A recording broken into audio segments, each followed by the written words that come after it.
Next we have sentient.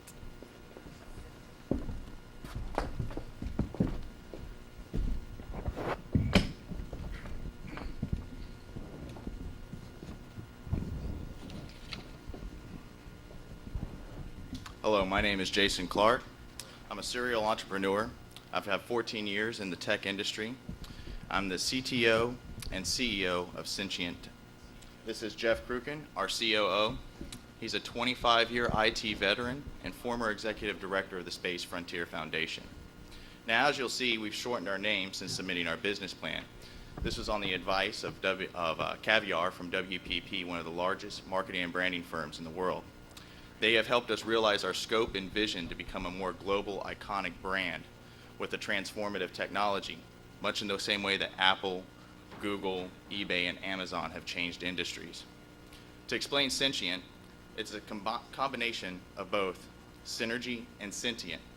We will tap the combined global unused computing pool and use this to integrate humans and artificial intelligence where their combined sums are greater than their individual effects.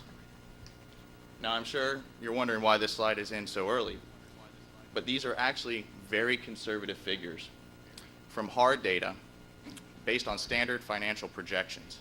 We're asking for $12.5 million, and we will give you back $51 million by year 5. And now I'm going to show you how. There's a large problem out there.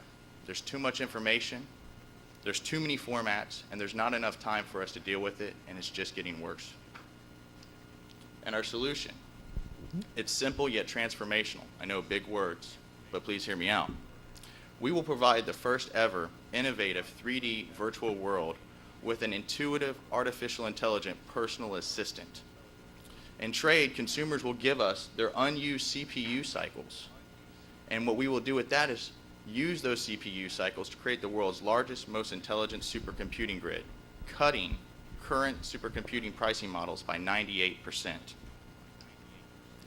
We have a variety of markets, but the two main markets that we're going after are supercomputing, which is a $10 billion industry. Our other markets are our advertisers, our third-party developers, and our consumers. Now, what I'd like to show you is some of the technologies that's going to retain people. This is using a Nintendo Wii, a simple device using infrared reflective gloves that give you Minority Report style gesture navigation. This is a technology that tracks your face in correlation to the screen and tells your head's position, which creates this effect. 3D without the need for glasses, just using a webcam. A more immersive effect than any of the current systems out there right now, and will help us retain a greater number of customers. This is also an added benefit that it actually mimics your facial gesture. So in our virtual world, there's a deeper sense of realism and immersion that takes place.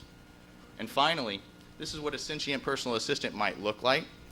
And things it might do for you is help you organize your email, your text messages, and deliver content that's relevant to you because it has AI learning and it understands what you're looking for. Now, we have broken our project down into evolutionary progression steps that will give us the fastest road to profit. Now, I'd like to stress some of the partners we have here. The first of those being Numenta, which there's two key technologies that are taking place here. Numenta has the only platform, to simply put it, that learns like a human does. Valencell has the intellectual properties, and they're the only ones who can capture biofeedback data through your ear. When we combine these two technologies together, we have a variety of proprietary products that we can create. Our global supercomputing grid, right now, global supercomputing is $1.67 per core per processing hour.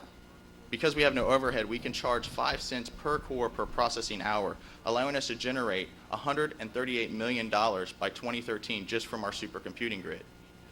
As you saw in the video with the innovative technologies we use, we will have a more visceral, interactive experience than currently what is available. And this will give us a deep market advantage. And then finally, the sentient personal assistant will allow us to capture a deeper sense of data and analytics than is currently available for any of the other tools to allow new revenue and advertising models. Now, at this point, you're probably curious why Sentient is at NewSpace pitching, but the technologies that it's going to take for us to leave this solar system and colonize are going to be driven by supercomputing power and artificial intelligence. And as you can see from here, we're just scratching the surface of the applications that we could develop for the NewSpace community. In summary, our exit strategy is in 5 years. We're looking to go IPO or be acquisitioned by one of our current partners, Lockheed Martin, or maybe even Google. We are looking to give your $12.5 million and turn that into $51 million by year 5. And to simply put it, a visual, this is AI on the enterprise. You can connect to this, and it's your information decentralized anytime you want it. My name is Jason Clark, and I would be happy to answer any questions you have.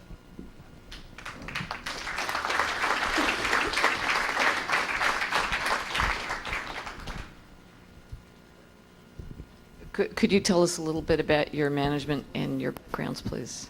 Yes, I have been doing development in the tech industry as far as social media, programming, and artificial intelligence for about 14 years now, really specifying in artificial intelligence for the past 4 years. I've got over 25 years in the IT world, predominantly as a hardware and software systems engineer, and also an applied technology manager with companies like IBM and Attachmate. I've also done a number of independent consulting projects as well. And then, of course, 3 years as executive director of the Space Frontier Foundation, so bringing the skills I learned there as far as dealing with budget areas, running day-to-day operations, that type of thing that a COO would be doing. I'd also like to stress that Ed McCullough is part of our team, and he's a future Boeing scientist with 25 years of developing future technologies and will be leading our AI research and development program.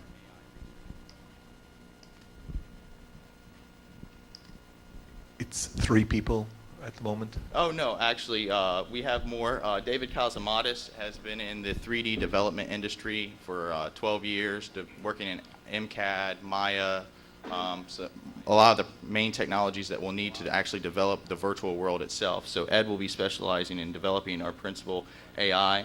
Alex Howerton will be developing our VP and Where are you specifically with respects to the creation of this company? Are you already incorporated at this stage, and you have your setup to receive money?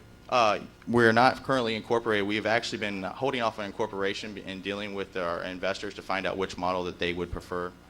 We've been looking at C Corp, Delaware C Corp, but we do realize VCs have different requirements. So you seem to be doing a whole bunch of things, and one question would be, well, have you looked at Second Life, et cetera? Yes. How would you, is that what you're trying to do, or are you No. trying to become Amazon and do grid computing and compete with Google on data? It's not really clear to me kind of what the structure of this is. It's got lots of rich texture with AI and personal assistance and grid computing, but I'm not sure what we're looking at. Okay, the simple answer is it is a form of, say, Second Life, but the differentiator there is the idea of the sentient personal assistants. That's really what makes us stand out, and the fact that we give these services away in free, because there's an easy trade-off that's taking place that we're looking to do. We want a large mass consumers to come in and use our world, and we ask them for 5 hours of their computing time when it's not in use, so we can resell that as supercomputing time. Okay, I mean, what I want in a personal assistant is not a cute girl or even a cute boy. I want something that understands me, and it doesn't need to be in a virtual world. It just needs to deal with Windows or the Mac. It needs to deal with my email.